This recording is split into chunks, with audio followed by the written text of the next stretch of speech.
So my name's Arthur. I'm one of the collective members at Black Sheep Books. Black Sheep Books is an all-volunteer bookstore that specializes in radical and scholarly books. We've been around for almost 6 years now. We've been in 2 different locations, one of which was above a cafe, a collectively owned cafe. And we, 2 years ago, moved here, which is a storefront space on Main Street in the corner of Main and State in Montpelier, Vermont. So we're primarily a bookstore. We carry books which are remaindered and used and some new. Almost all of the books in our store are half price, so we really focus on accessibility of material that's not often found in other bookstores in our town, as well as at a price that is really accessible, or as accessible as we can make it. We focus primarily, again, on radical and scholarly works, and we're carrying everything from history, sociology, philosophy, political science. We have a large section on anarchism and Marxism, really trying to create a repository of information that you can't really get in other places. We hold events here on a somewhat frequent basis. We try to do things ranging from movies to organizing to sort of informational events. We're trying to expand what we do here in the space. Now that we're on a main street in Montpelier, we actually have a visibility that we've never had before, which is really fantastic. But being an all-volunteer project makes it challenging to be able to provide the resources so that we can actually fill this space with content on a regular basis. So in terms of programming, we've hosted a number of book tours coming through, activists coming through. We've done talks. Most recently we had a DIY sex toys talk. We've done a lot of stuff around Palestine in the recent times. So we're doing a large range of material, primarily based on who comprises the bookstore itself. We're an all-volunteer project, but we actually have a core collective which is responsible for maintaining the mission of the store itself. So that means, on the very practical level, we're responsible for making sure rent gets paid, that we get books in the store, etc. But we're also sort of invested in making sure that we adhere to our mission statement and maintain the space as radical but also as non-ideological. So we are welcoming to a large number of groups who are anti-authoritarian, and that's sort of our cutoff point.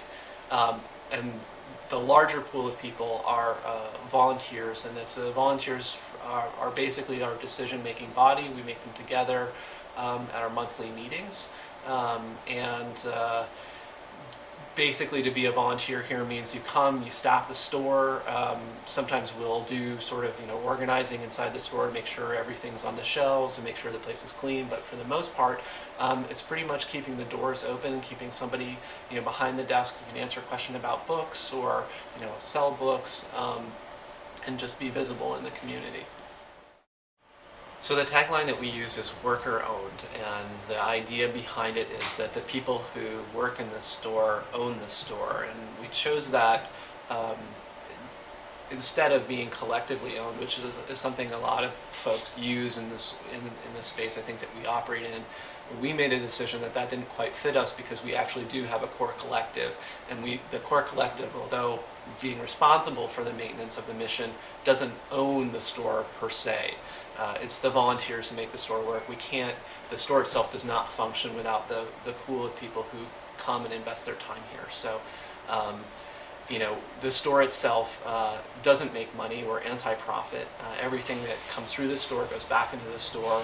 Sometimes if we have surplus, which is rare, we'll invest it into, we've done things like supporting books to prisoners and other kinds of organizing along those lines.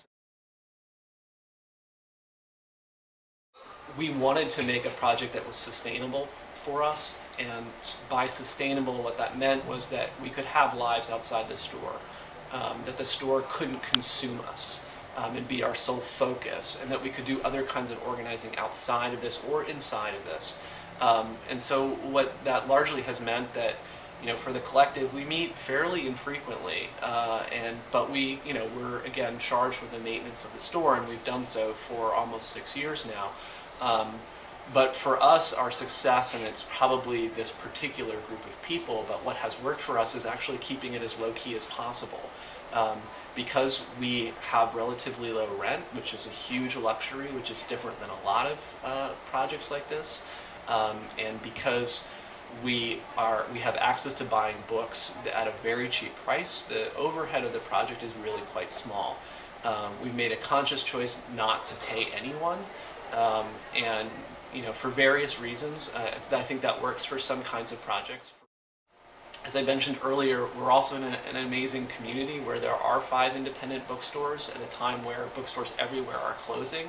And we live in a community where that's supported, and that's also really unique, and I think makes it possible to do what we do. Part of it is that we actually have a good working relationship with the other bookstores. We are very careful about what we stock so that we don't conflict with other stores. We constantly send people who come in through the door to the other stores in town to keep the sense of community open, and to recognize that we're all functioning together in a very small place. Montpelier is tiny, and it is important that we keep those relationships.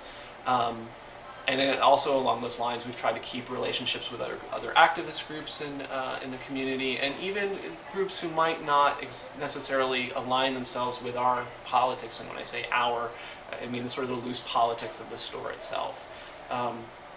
So I think sort of allowing our relationship to be really open with a larger community, and trying to really be a public and visible and open space, and really trying to keep the space sort of clean, oriented towards people being able to come in and be accessible.